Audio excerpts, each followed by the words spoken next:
धारणी तालुक्यातील दिदमदा या गावात शुक्रवारी रात्री 11:30 वाजता छोटेलाल बाबू मावस्कर यांच्या घरी आग लागली।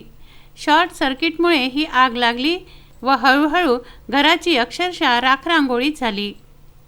आग लागल्याची माहिती मिळताच गावातील नागरिकांनी धाव घेतली।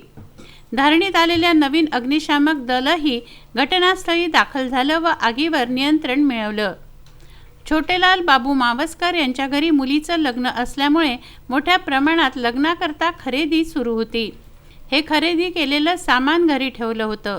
या आगीमध्ये घरातील सर्व सामान जळून खाक झालं। शिवाय 40,000 रुपये नगदी, 1 किलो चांदी, 30 ग्रॅम सोन्याचे दागिने, शेतातून आणलेले पीक, त्यामध्ये 3 पोते गहू, 13 पोते ज्वारी या आगीच्या भक्ष्यस्थानी पडलं। हाँ, मुझे रात को लगभग 11:30-12 बजे पुलिस स्टेशन से और माननीय आमदार साहब राजकुमार पटेल जी का फ़ोन आया था कि दिदमदा में आग लगी है और आपको जाना है। कितने घर में आग लगी थी जब आप पहुँचे?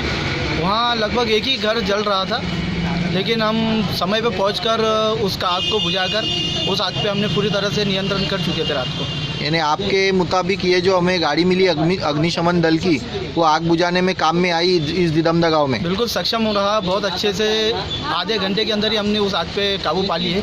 अगर हमारे पास ये गाड़ी उपलब्ध नहीं रहती थी तो क्या गांव में और भी घर जल सकते? लगभग अग्नि का तांडव हो जा रहा था, वहाँ पर आग बढ़ सकती थी बहुत। अग्निशमन दल तातडीने पोचल्याने जीवितहानी झाली नाही।